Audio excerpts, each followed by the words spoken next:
It was my daughter's birthday, and I arrived at her house early with her favorite cake. I knocked on the door with a smile, expecting to see her face light up like it did when she was a little girl. But when she opened it, her expression was one of total annoyance, as if she didn't want to see me. "Oh, it's you?" she muttered, without even looking me in the eye. Stay with this story until the very last moment. The ending will astonish you.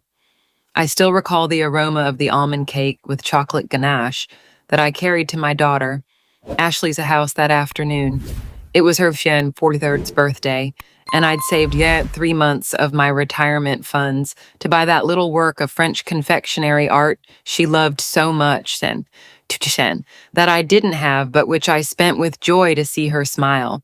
The taxi dropped me in front of the mansion I'd helped finance 5 years ago, a 3-story house in the best neighborhood of Miami, Florida, with an ocean view and an infinity pool. $80,000 of my savings had gone toward the down payment, money I had saved penny by penny over 4 years as a Konya University professor, taking on extra hours and tutoring on weekends.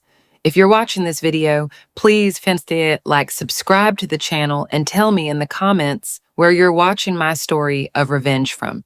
I want to know how far it has reached. I adjusted my turquoise dress, also new for the occasion, and rang the bell, balancing the cake in one hand and holding a small silver package in the other. It contained a pearl necklace that had belonged to my mother. 3 generations of strong women, I thought. What a wonderful legacy to pass on. The door opened, but Ashley's face didn't brighten as I'd hoped. Her eyes barely met mine before returning to the cell phone in her hand. "Oh, it's you," she murmured, stepping aside for me to enter. Not a kiss, not a hug, as if I were just another home delivery. "Happy birthday, my darling," I said, trying to maintain enthusiasm in my voice. "I brought your favorite cake and a special little gift." Ashley sighed deeply, as if my presence was a nuisance she was forced to tolerate. "Put it on the kitchen table. I need to finish this call." I walked alone to the Italian marble kitchen, another gift from me when they remodeled the house, and placed the cake delicately on the countertop. Through the window, I saw the twins, my 11-year-old grandsons playing in the pool with the swimming instructor. They didn't even notice my presence. I stood there listening to the echo of the empty house, feeling like a stranger invading a space where I was clearly unwelcome. 15 minutes later, Ashley walked into the kitchen. She was stunning, as always. Perfectly dyed hair, impeccable makeup, manicured nails, all funded by the aesthetic clinic I had financed for her 8 years ago. Now, 35 hours for her to realize her entrepreneurial dream loan I had taken out using at my apartment as collateral and which was never repaid. I truly wonder if you were in my place, what would you do? Would you choose to be quiet to maintain peace, or would you dare to face everything to reclaim your voice? I want to know your opinion because every story is like a candle that can light the way for someone else. "So, yeah," she said, opening in the refrigerator and pulling out a bottle of sparkling water. "Did you just come to drop off the cake, or are you staying for dinner, too?" Coldness in her voice cut me like a knife. I swallowed, trying to control the disappointment. "I thought maybe we could spend time together on your birthday. We haven't seen each other in almost 2 months. She replied, checking her cell phone again. "I actually have plans for later. Marcel is taking me out to dinner at the Tides. Just the two of us." Marcel, her third husband, a man who lived off never specified investments and who, curiously, always needed my financial help for his emergence projects. The last one had been just 3 weeks ago. $6,000 for a supposed import business that couldn't wait, money I had taken out of my savings for medical treatment. "I understand," I replied, trying to hide the pain in my voice. "Maybe we can have lunch tomorrow then?" Ashley rolled her eyes and finally looked directly at me. Her face was tense, as if she were holding back something she'd wanted to say for a long time. "Mom, we need to talk." She gestured toward the high stools around the kitchen island. "Sit down." I obeyed, feeling a knot form in my stomach. I knew that tone. It was the same one she used as a child before saying something and deliberately cruel to test my limits. I've been thinking a lot lately, she yet began, slowly rotating the glass of water between her fingers, about the birthday, about life, about what would truly make me happy. I nodded, trying to appear encouraging. Of course, darling. Tell me what you want. Maybe I can help somehow. Ashley placed the glass on the table with a dull thud and looked directly into my eyes. What I saw there chilled me to the bone. It wasn't love or even passing irritation. It was pure contempt. The one thing I'd really like to receive as a birthday gift, she said slowly, pronouncing each word with deliberate cruelty, is for you to just disappear from my life. Preferably that you would die. The world stopped. The air was sucked out of the room. I tried to speak, but my throat closed. It felt as if someone had physically struck me in the chest. What? Was all I could whisper. You heard me, she continued, now with calculated frigidity. I'm tired of you, Mom. Tired of your constant calls, your unexpected visits, your way of always meddling in my life with your outdated advice, and your unbearable emotional need. My hands began to tremble uncontrollably. 74 years of life, or 43 years, of being her mother, and I never ever imagined I would hear such words come out of the mouth of my only daughter. Ashley, I managed to say through the tears that were starting to form, I'm your mother. I gave you everything. I sacrificed everything for you. Exactly, she exclaimed, standing up from the stool. That's why you're suffocating me. I can't breathe with your constant presence. I need space. I need freedom. I need to live my life without having to deal with your expectations and your emotional drama. And I looked at the birthday cake, the candle still in the box, waiting to be lit. Everything I had imagined for that day, hugs, laughter, shared memories, vanished like smoke. But Ashley, I tried once more. I just want to be close to you, to be a part of your life. You're all I have.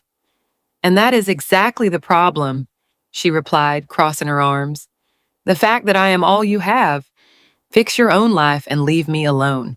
I rose from the stool, my legs trembling so much I feared I would fall. I took my purse and the small package with the pearl necklace. The cake would stay.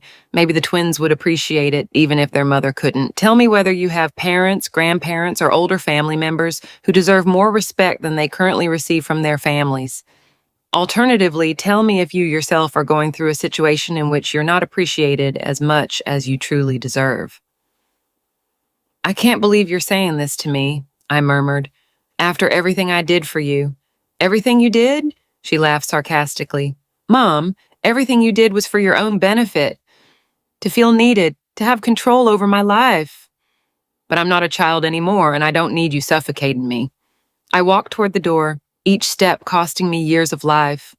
At the threshold, I turned around one last time, hoping to see some regret in her eyes, some trace of that sweet little girl I had raised with so much love. But I only saw impatience. Impatience for me to leave so she could continue with her life, free of the burden I apparently represented. Happy birthday, Ashley, I whispered, and I walked out, gently closing the door behind me. What my daughter didn't know as she watched me leave that sunny afternoon was that she had ignited something within me that had been dormant for decades, a flame that was, not of self-destruction, but of rebirth. The taxi dropped me in front of my small, two-bedroom apartment, downtown, a modest place I had bought with the money from the sale of the family home after my husband's death 20 years ago. I stumbled inside, dropped my purse to the floor, and collapsed onto the worn sofa, the same sofa where I had cradled Ashley as a baby, where I had read her bedtime stories and every night, where I had dried her tears after every disappointment. Her words echoed in my mind like a cruel refrain, that you would die. My own daughter had wished for my death as a birthday gift. The pain was physical, an overwhelming weight on my chest that made it difficult to breathe. I spent the night sleepless, remembering every moment, every sacrifice, every cent. I had invested in her over 4 decades. When Ashley was 5 years old, and was diagnosed with severe asthma, I worked extra shifts at the university to pay for the specialized treatments that insurance didn't cover. It was $800 in consultations and medications, money I got by selling the wedding jewelry my husband had given me. When she wanted to do an exchange program in the United Kingdom, I demortgaged this very apartment to pay the $25,000 for the program. Thanks, Mommy, she had told me then, hugging me tightly at the airport. You are simply the best mother in the world. Words that now seem to belong to another life, another person. In college, when Ashley decided to change careers 3 times, from law to architecture, then to business management, I paid every semester without a single complaint. In total, it was almost $1,000, money I earned by teaching extra classes on weekends and holidays, sacrificing any personal life I might have had. When she married her first husband, an extravagant ceremony for 300 guests at the Dan city's best hotel, it was I who paid for everything. Damo 2000, Dad. The designer dress, the imported flowers, the orchestra, the gourmet banquet. It's the happiest day of my life, Mom, she had said, radiant in her princess gown. And it's all thanks to you. The divorce came 2 years later, followed by an even more expensive second marriage, which also ended in less than 3 years. And then Marcel, the current husband, the 3-story house, the aesthetic clinic, the luxury car. I helped finance when the old one broke down. 20 house. The private bilingual schools for the twins, $40 per quarter. At dawn, I started doing the math.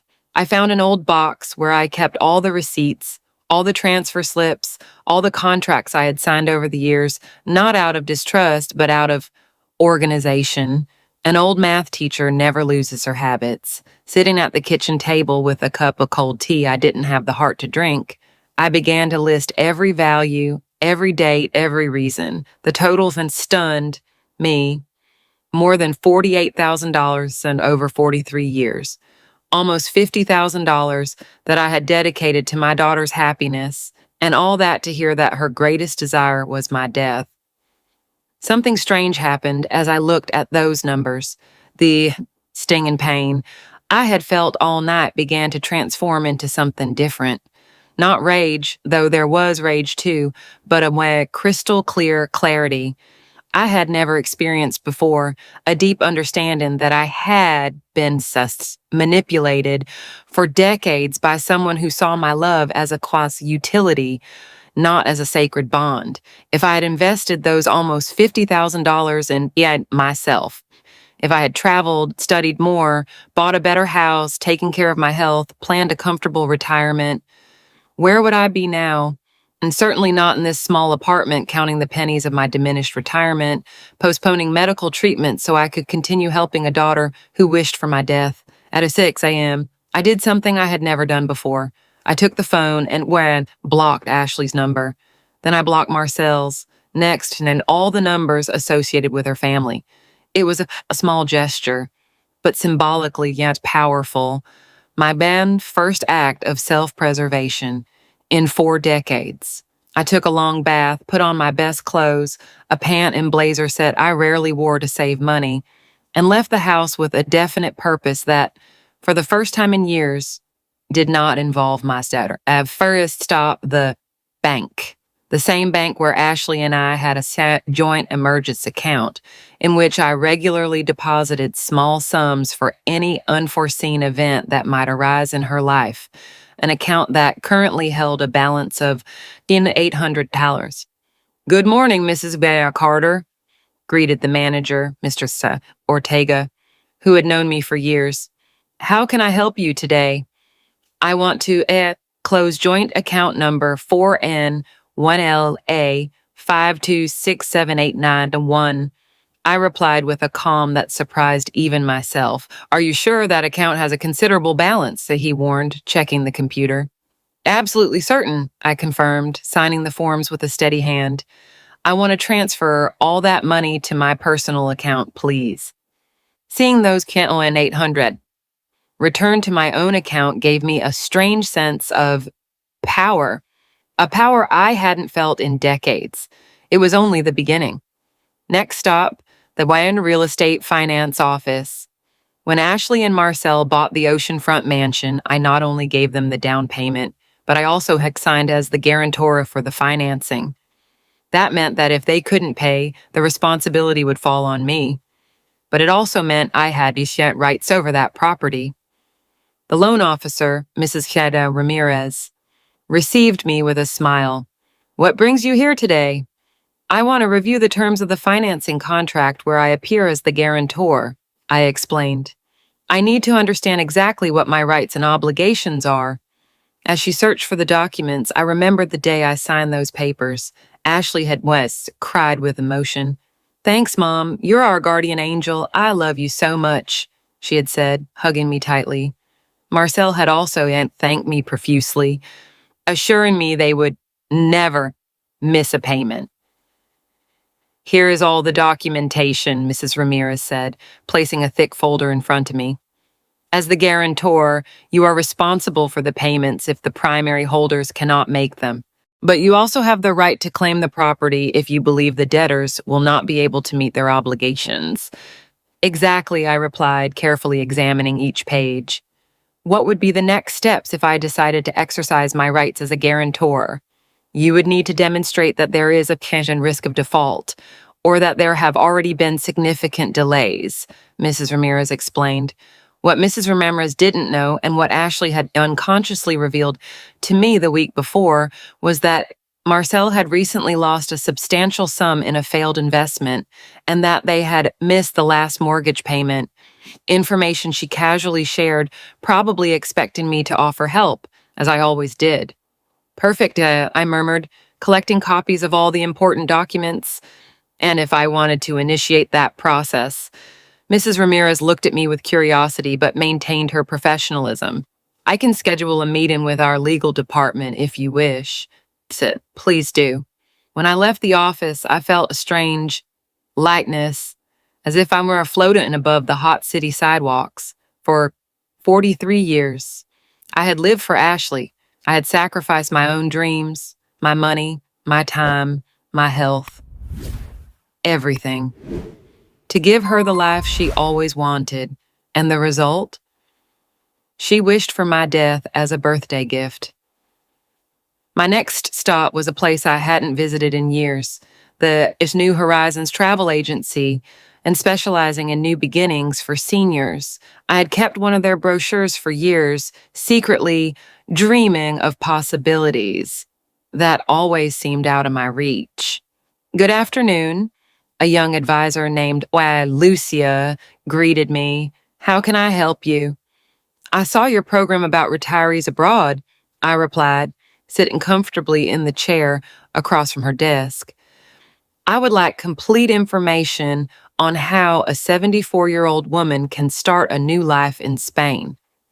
The following days were a roller coaster of emotions and secret preparations. Every morning I woke up with a mix of pain, determination, and something I hadn't felt in a long time, and hope. It was as if I had awakened from a long trance where I lived only to satisfy my daughter's whims, and now I was finally living for myself. On Tuesday, my phone rang insistently. It was Ashley. I ignored the call. She called 5 more times, leaving increasingly irritated messages. "Mom, I need to talk to you." "Mom, are you okay? Why aren't you answering?" "Mom, the twins have a presentation at school on Thursday, and we need you to stay with them afterward." "Mom, I'm starting to worry."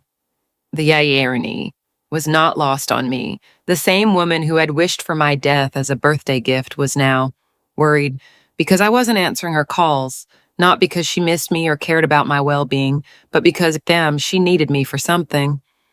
On Wednesday, I was visited by my lifelong neighbor and friend, Dolores Says, a 70-year-old woman who had silently witnessed all my sacrifices for Ashley over the decades.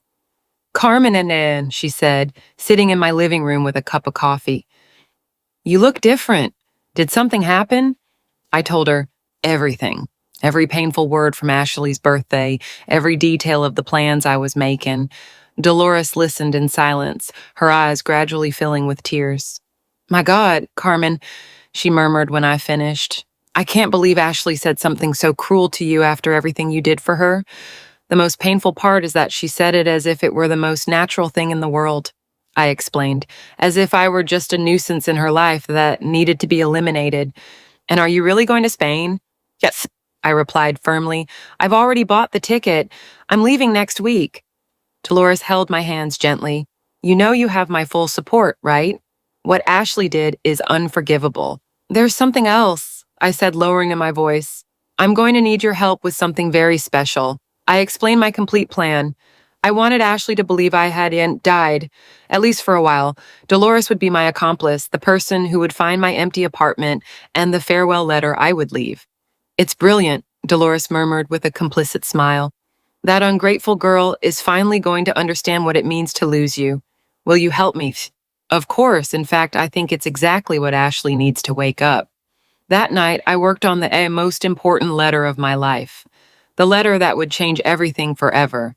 I wrote and rewrote every word, making sure it conveyed exactly what I wanted to say. My dear Ashley, I began, you asked me as a birthday gift to disappear from your life, and I have decided to grant your wish. When you read this letter, I will already be far from here, beginning the life I should have lived decades ago, instead of sacrificing everything for you. I continued writing for hours, documenting every sentiment I had spent on her, every sacrifice I had made, every opportunity I had lost by always being available for her needs. But it wasn't a bitter letter, it was educational. I wanted her to understand exactly what she had lost. Along with this letter, you will find all the legal documents I signed this week. I continued, the change of the will, the cancellation of your supplementary health insurance plan that I paid for, the notification that, as the guarantor of your mortgage, I have decided to exercise my rights due to your recent financial instability, and the closure of all benefits you received from me. It was an hatched 18-page letter that meticulously detailed everything that would change in her life now that I had disappeared. Exactly as she wanted. Your life will be much easier without me, I concluded, but it will also be much more expensive. I hope it's worth it. On Thursday, as I packed my most important belongings into 2 suitcases, I received another call from Ashley. Again, I didn't answer. She called 4 more times, leaving increasingly desperate messages. In the last one, her voice sounded genuinely distressed. Mom, please call me. Something happened. I need your help. The bank called us for an emergency meeting tomorrow about the mortgage. Please call me as soon as you hear this message. So that was it. The bank had already contacted her about my request for a contract review. Reality was starting to set in. On Friday, Marcel showed up at my door. He looked exhausted and desperate, with deep circles under his eyes and an unshaven face, a very different image from the always elegant and confident man I knew. Carmen, he said in a pleading voice. Ashley told me what happened between you two. I know what she said was terrible, even unforgivable, but please don't do this to our family. Do what? I asked, feigning innocence. The bank told us you are initiating a process to take the house, due to delays in the mortgage. Please, Carmen, it was only 1 month. I had some investment problems, but I'm going to resolve everything, I promise you. It was fascinating. When Ashley wanted to get rid of me, I was a nuisance, but when they realized I controlled the financial reins that maintained their luxurious lifestyle, suddenly I was important again. Marcel, I said calmly, your wife was very clear with me. My presence in her life is a burden she no longer wants to bear. I am only respecting her wishes. But Carmen, you know how Ashley is when she's angry. She didn't mean that. She didn't mean it because she sounded quite convincing when she wished for my death as a birthday gift. Marcel lowered his head. He knew he had no argument to defend the indefensible. Please, he insisted, give me a chance to fix this. I'll talk to Ashley. I'll make her understand how wrong she is. It's too late, so I replied, slowly closing the door. Give my grandsons a kiss for me. And Saturday was my last day in the city where I had spent my entire life. I walked through the places that had been important to me, the university where I taught for 28 years, the park where I took Ashley as a kid, the church where I married her father. It was my not silent farewell to a life I had lived completely for others. On a Sunday, a life I would finally live for myself would begin. On Sunday morning, Dolores knocked on my door as we had agreed. She brought fresh coffee and a complicit smile that filled me with energy. "Ready for your great escape?" she asked, winking. More than ready," I replied, carrying my 2 suitcases to the door. "Do you have the spare keys to my apartment?" "Here they are," she said, showing the set of keys I had given her the night before. "And I also have the letter for Ashley and all the documents you're going to leave." We had planned everything meticulously.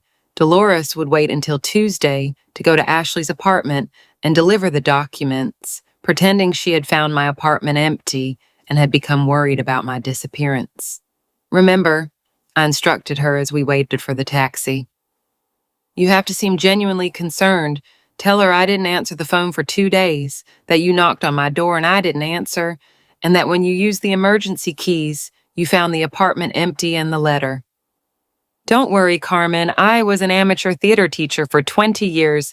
It'll be the performance of my life," Dolores assured me with a mischievous smile. The taxi arrived punctually at 6 a.m. As the driver loaded my suitcases, I took one last look at my apartment. I had lived there for 15 years, but strangely, I felt no nostalgia. It was as if I were finally being released from a prison I had built myself. "To the airport?"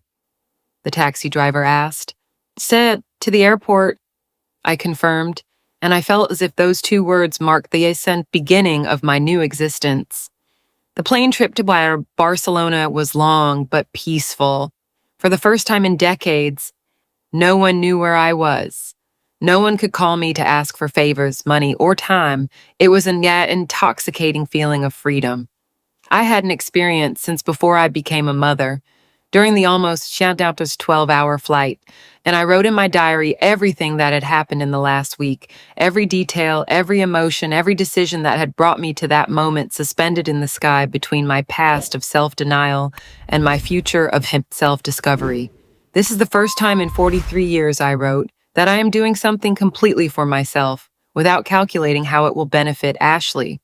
It is terrifying and liberating at the same time." I arrived in Barcelona on Monday morning, local time.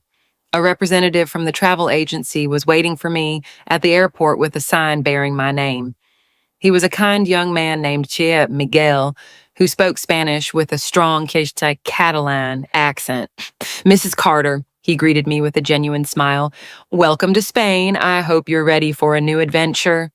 "More than ready," I replied, and for the first time in weeks, my smile was completely authentic.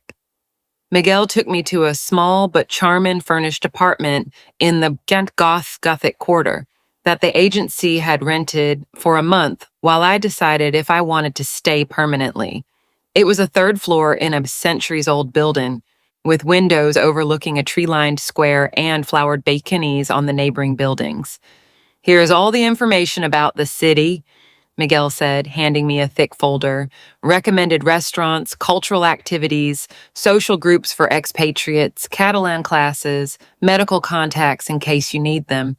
I also scheduled a meeting with a financial advisor for Wednesday to help you with the paperwork if you decide to stay permanently. That afternoon, after a short rest, I did something I hadn't done in years. I went for a walk without a defined destination, without schedules, without commitments, without anyone waiting for me to solve their problems. I walked through the narrow, winding streets of the Gothic quarter, marveling at the medieval architecture, the small cafes on the corners, the artisan shops. I sat in a square and ordered a café con leche and a portion of churros. I ate slowly, savoring every bite, watching the pigeons, the tourists, the locals. A strange feeling began to form in my chest. It wasn't sadness, it wasn't guilt, it was peace. As I walked back to the apartment late in the afternoon, I mentally calculated how much money I had spent on Ashley in the last 5 years alone. Between the house down payment, The clinic payments, the car, the twins' schools, the constant emergencies. It had been at least 23,000 pesos, money I could have used to travel the world, to and live comfortably, to realize the dreams I had postponed for decades. Instead, I gave it all to a daughter who considered my love a burden and my presence a nuisance. At 8 p.m. Barcelona time, I calculated it would be 2 p.m. in Miami. Dolores would be preparing to go to Ashley's apartment to deliver the letter that would change everything. I sat on the small balcony of my temporary apartment, drinking a glass of Spanish red wine, and I waited. I knew that in a few hours my phone would start ringing desperately. Ashley would finally understand what it truly meant to lose me. At midnight, my phone began to vibrate insistently. It was Ashley. I let it ring until it stopped. Immediately, it rang again and again and again. On the fifth attempt, I answered. "Mom," she cried, her voice choked with tears. "Where are you? Dolores showed up at the house with a letter from you. She said you disappeared. What is going on? What is this madness?" "Hello, Ashley," I replied calmly, watching the lights of the old city as I spoke. "Did you read the letter already?" "Yes, I read it." "Have you gone crazy? How could you do this to us? Where are you?" "I'm exactly where I need to be, far away from you as you wished." "But I didn't want that. I didn't want you to actually leave. I was just angry, frustrated." There it was, Ashley's typical tactic, minimizing the damage she had caused, making me feel guilty for reacting to her cruelty. "You didn't mean it when you told me your greatest birthday wish was for me to die?" I asked. "Because you sounded quite convincing." I was just stressed. Marcel lost money on an investment. The kids are causing problems at school. The clinic isn't doing well. I shouldn't have taken it out on you. You're right. You shouldn't have.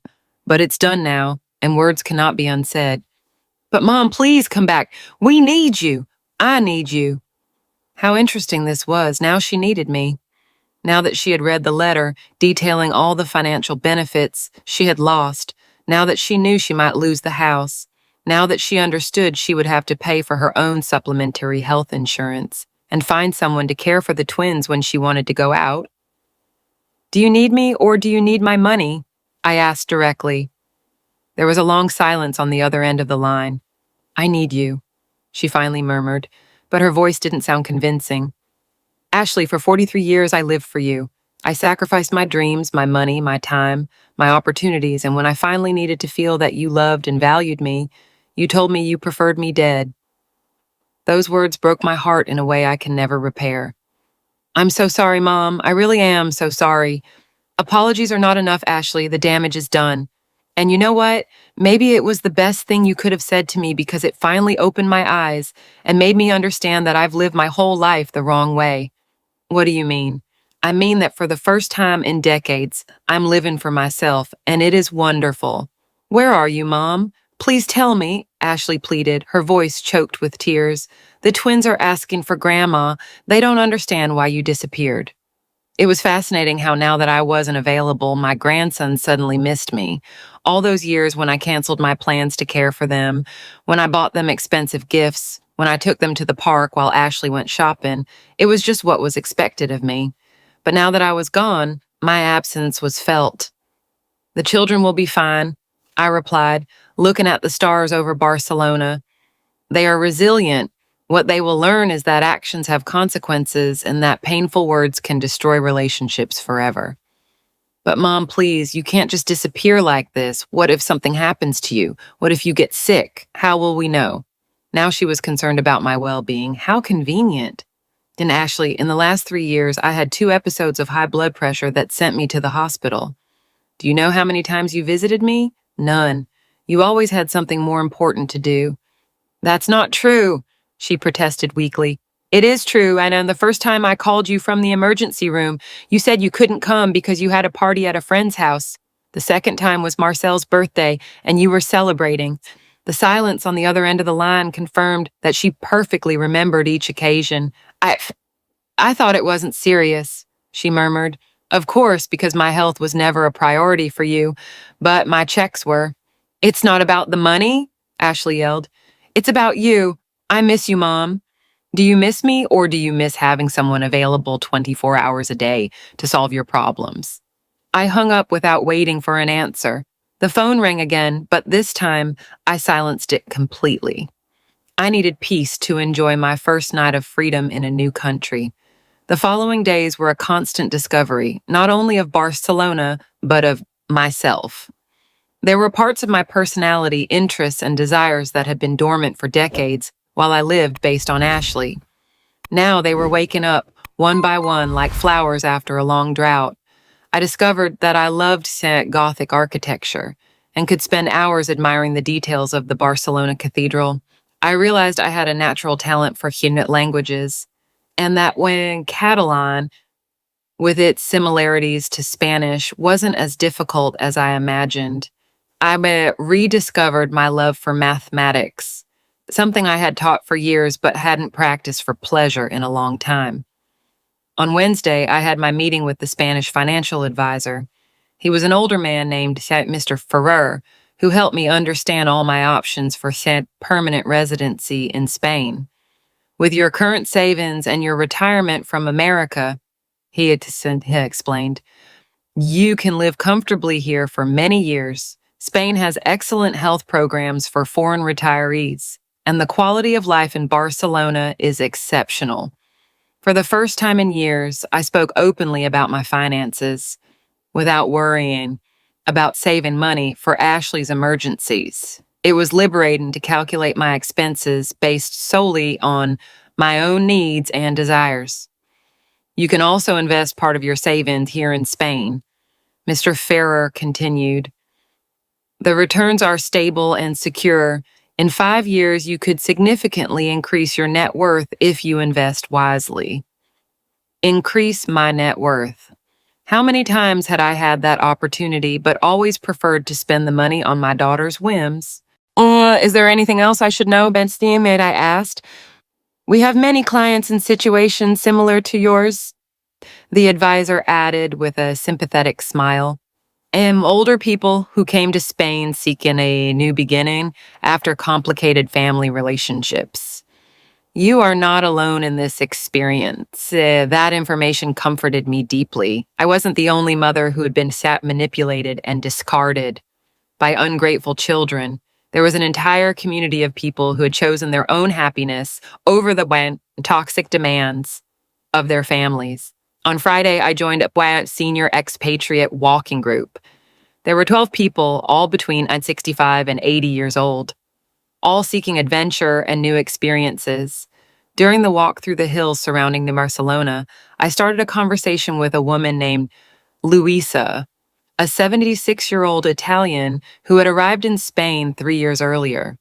What brought you here, Benda? She asked me as we admired the panoramic view of the city. A daughter who told me her greatest birthday wish was for me to die. I replied without filtering. I no longer had the energy to soften the reality.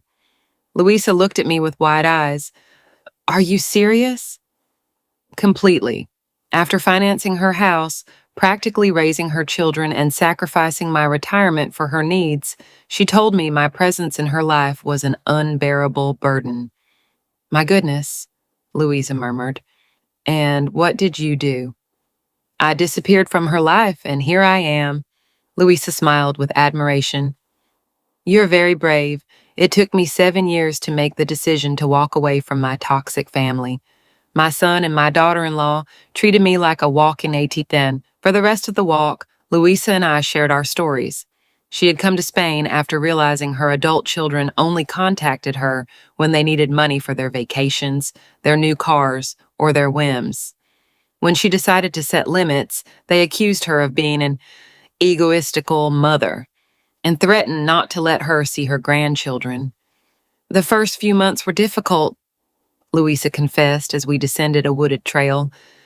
Guilt consumed me. I thought maybe I really was selfish, that a good mother should always sacrifice for her children. And what changed your perspective? I realized that my children never asked themselves if I was happy.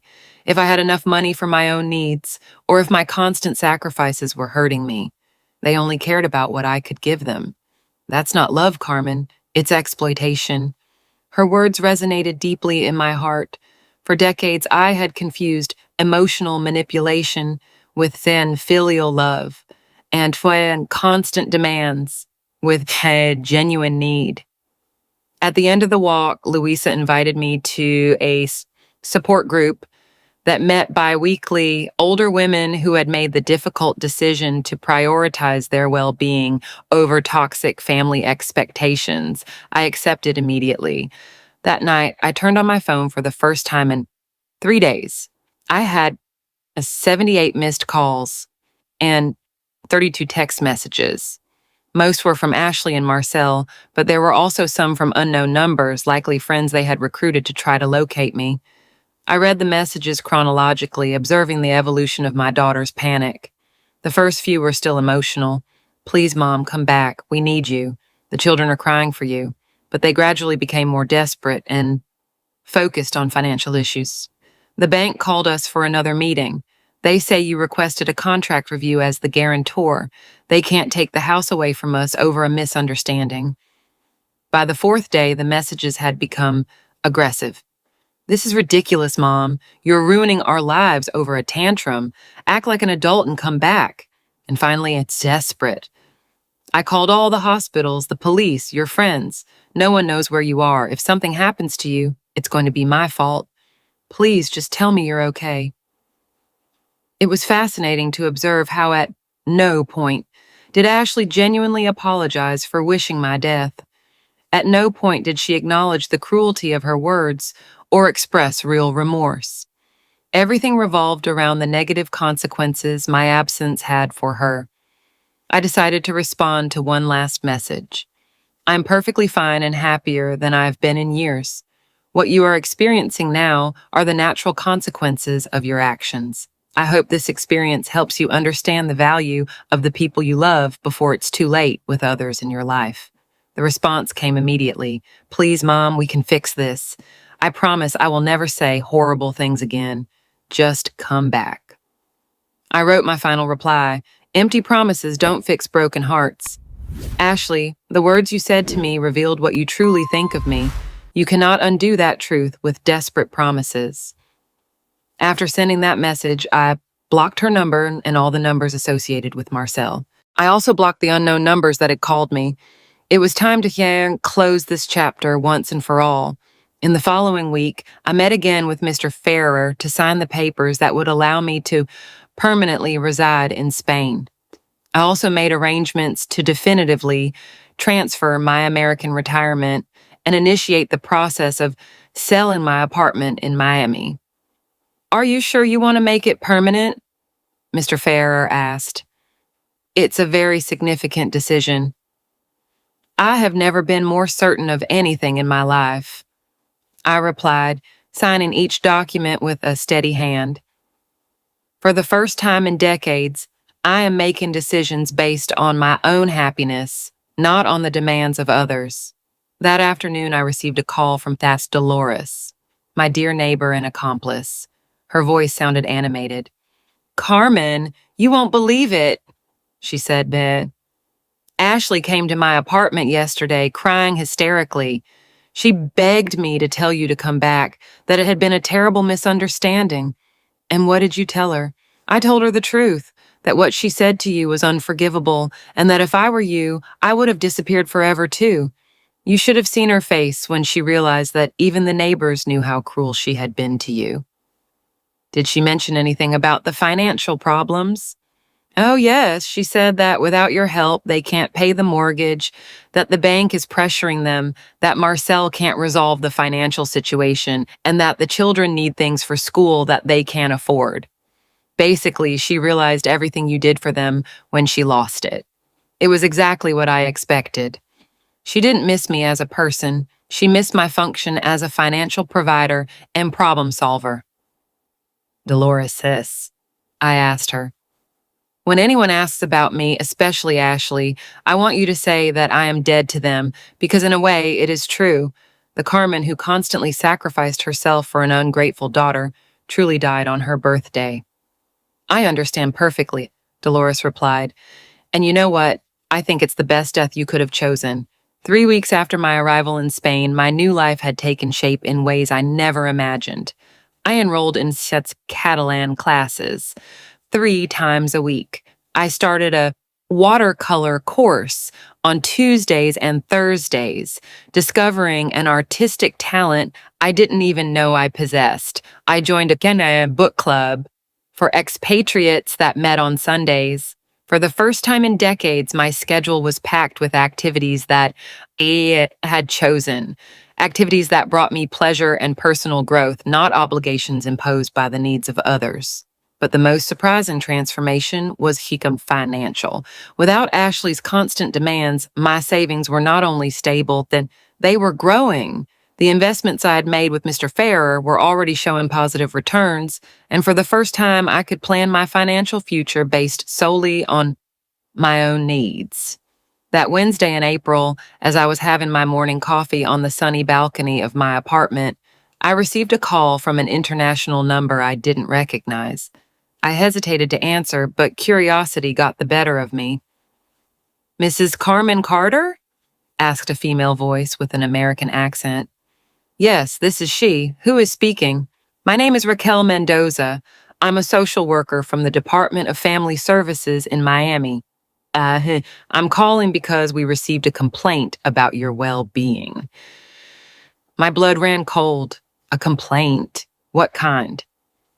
"Your daughter, Ashley Carter, filed a complaint alleging that you might be suffering from dementia or cognitive impairment, and that you have made financial and life decisions that put you at risk. According to her, you suddenly disappeared and are living in precarious conditions abroad, possibly under the influence of third parties." I couldn't believe what I was hearing. Ashley had gone to the extreme of involving social services, inventing a mental illness to invalidate my decisions and force my return.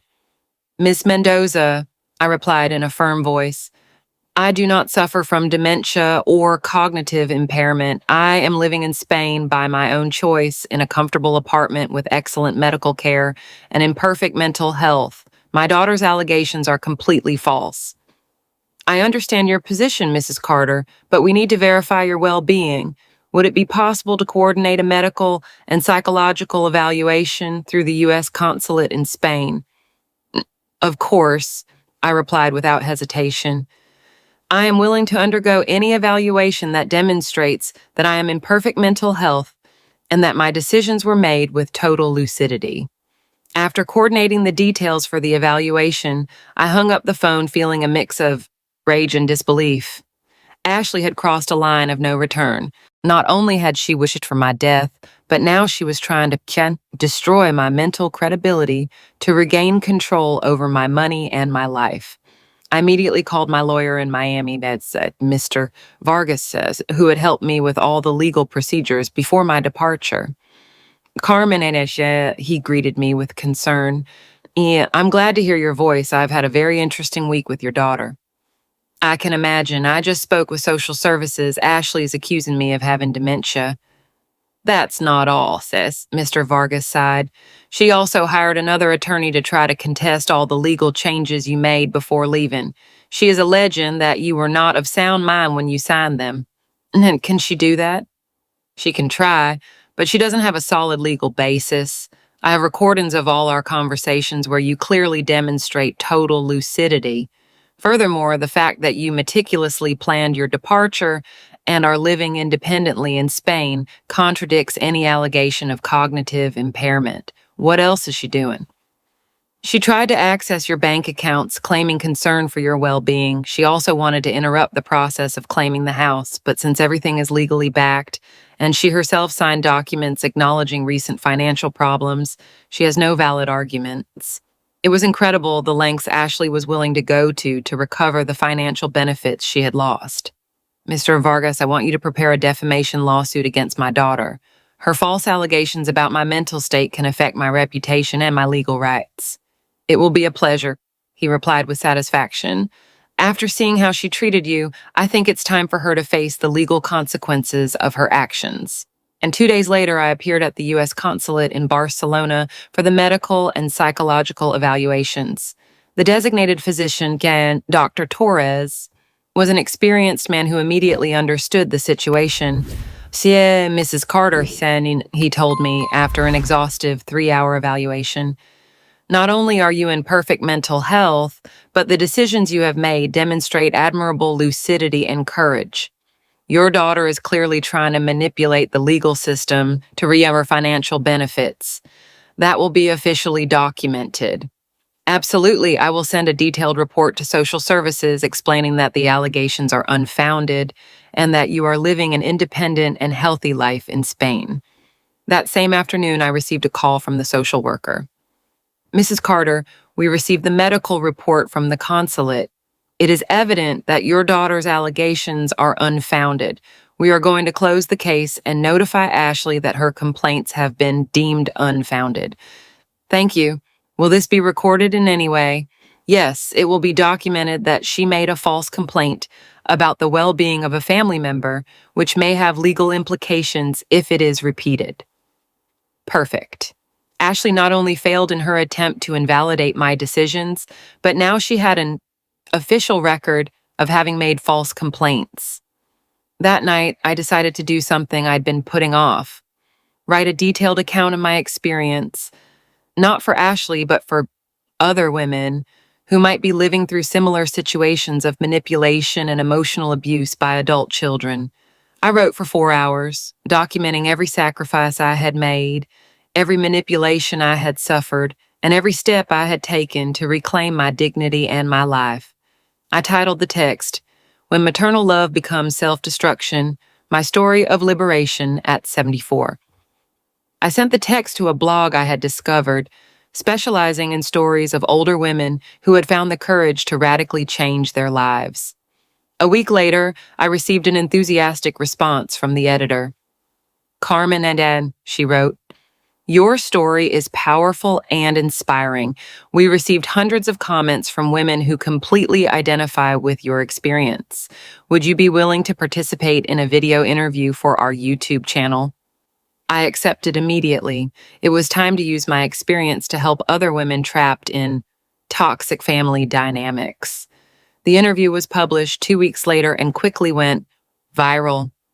Thousands of women shared similar stories of adult children who were emotionally manipulating and financially exploiting them. The comments were a catalog of pain and recognition. "My 37-year-old son lives in my house, doesn't pay rent, and insults me when I ask him to look for a job," wrote one woman. "My daughter only calls me when she needs money for vacations, but never has time to visit me when I'm sick," shared another. "I thought I was the only mother who felt used by her own children," confessed a third. But the most impactful thing came a week after the interview was published. I received an email from an address I immediately recognized. It was from Marcel, my son-in-law. "Carmen," he wrote, "I saw your interview on YouTube. Need you to know that I completely agree with you. What Ashley said was unforgivable, and the way she treated you for years is unacceptable. I witnessed how she manipulated and used you, but I never had the courage to confront her because we were so dependent on your financial help." He continued, "I want you to know that the twins miss you very much and don't understand why you no longer come to see them. Ashley told them you are sick and can't visit, but I believe they deserve to know the truth when they are older." The email ended, "I know it's probably too late for apologies, but I wanted you to know that at least one person in this family recognizes how much you sacrificed for us. I hope you are happy in your new life." I read the email 3 times before deciding how to respond. Finally, I wrote, "Marcel, I appreciate your honesty, but late apologies do not change the damage caused. I hope this experience helps you to be a better husband and father, and that you teach your children to value the people who love them before it's too late." It was the first time anyone in my family had publicly acknowledged the abuse I had suffered. That didn't change my decision to maintain the distance, but it gave me a sense of validation I had needed for years. My new life in Spain was flourishing in unimaginable ways. I had genuine friends who valued me for who I was, not for what I could give. I rediscovered hobbies and passions. I had lent peace of mind and a financial stability. And most importantly, I had this dignity. 6 months after my arrival in Spain, my life had assumed a form I never dreamed was possible. It was a sunny spring morning when I received a call that would change everything once more. It was Dolores, my dear neighbor and accomplice in Miami. "Carmen," she said with an animated voice, "you have to hear this. Ashley lost the house." My heart stopped for a second. Despite everything, a part of me still worried about my grandson's well-being. "What exactly happened?" I asked. "The bank executed the mortgage last week. Marcel couldn't recover the money he lost. They fell behind on 3 more payments, and as you were the guarantor and exercised your legal rights, the bank proceeded with the execution. Ashley came to me yesterday, crying desperately. And the children? They are fine. They moved to a small apartment on the other side of the city. Marcel finally got a stable job at a tourism company, earning much less than before, but at least it's something secure. Ashley also had to go back to work at the clinic, not as the owner, but as an employee. It was a strange mix of feelings I experienced. I didn't feel joy at her suffering, but a profound insatisfaction of justice. For the first time in their lives, Ashley and Marcel were living with the real consequences of their decisions, without having someone to bail them out. "Is there anything else?" And Dolores continued. "Ashley asked me if I knew how to contact you. She said that she wants to genuinely apologize, that she finally understands everything she lost when she lost you." "And what did you tell her?" "I told her the truth, that what she said to you was unforgivable and that if I were you, I would have disappeared forever too. You should have seen her face when she realized that even the neighbors knew how cruel she had been to you." And Dolores was right. Along those 6 months, I had built an yet inner peace that I didn't want to risk for empty promise from a daughter who repeatedly demonstrated she only valued me when she needed me. That afternoon, I received an unexpected call from Mr. Vargas. "Carmen, I have interesting news," he said. "Deed Ashley's house was sold by the bank, and since you were the guarantor, you have the right to recover your initial investment of $18,000 plus accrued interest." "How much is that in total?" "And $21,000. The bank has already approved the transfer. The money will be in your Spanish account next week." It was incredible. Not only had I recovered my original investment, but I gained an additional $3,000, money that would have been lost forever had I continued to be the eternally sacrificing mother. "There's also something else," Mr. Vargas continued. Your apartment in Miami was finally sold. After commissions and expenses, the net value is $8,200. In total, I was receiving almost $30,000 in assets that I had given up for lost. With my existing savings and the investments I had made in Spain, my net worth now thus exceeded $50,000. At 77 years old, and I was richer than I had ever been in my entire life. That night, I celebrated at my favorite restaurant in Chiatas, Plaza Real. I ordered the best Spanish cava and had toasted, the brave woman who had the courage to start over when all seemed lost. As I dined, I reflected on the whole journey. I had started this journey as a broken and humiliated mother, devastated by the cruel words of an ungrateful daughter. But now I was an independent, financially stable woman, surrounded by genuine friends and living the life I had always dreamed of. The next day, I decided to do something I had been considering for weeks: write a complete book about my experience. Not just my story, but a practical guide for older women trapped in toxic family relationships. I contacted a Spanish publisher that specialized in self-help and personal growth books. The editor, a woman named Montserrat, was immediately interested. "Carmen," she told me during our meeting, "your story touches on a subject that affects millions of women but is rarely discussed openly. Emotional abuse by adult children is an epidemic problem that needs to be exposed." I spent the next 3 months writing. When Love Hurts, Freeing Yourself from Emotional Family Abuse. After 70 cents, the book documented not only my personal experience, but also practical strategies for recognizing manipulation, establishing healthy boundaries, and yes, finding the courage to prioritize one's own well-being. The book was published 8 months later and became a bestseller in several countries in Europe and Latin America. The letters I received from readers were extraordinary. Women from all over the world wrote to me, telling me how my story had given them the courage to make radical changes in their own lives. I read your book and finally understood that I'm not a bad mother for refusing to continue financing my 42-year-old son's irresponsibility, wrote Anettis Martha from Chile. Your story helped me understand that true love does not demand self-destruction, shared Aunt Teresa from Portugal. After reading your book, I sold my big house and moved to a small apartment that I can afford without depending on my children's help. For the first time in years, I sleep in peace, recounted Aunt Sophia from Argentina. But the letter that moved me the most arrived a year after the book's publication. It was from a young mother named Paula. Mrs. Carter, she wrote, I am 32 years old and have a 67-year-old mother who has sacrificed her entire life for me and my siblings. After reading your book, I realized that we are treating her exactly as Ashley treated you. Your story opened my eyes and made me understand that I was repeating a toxic pattern that could destroy my relationship with my mother forever. Yesterday, I called my mother and apologized for all the years of taking her for granted. I also told her that I want to help her realize her own dreams instead of expecting her to always be available for mine. Thank you for helping me understand this before it was too late. That letter made me cry with joy.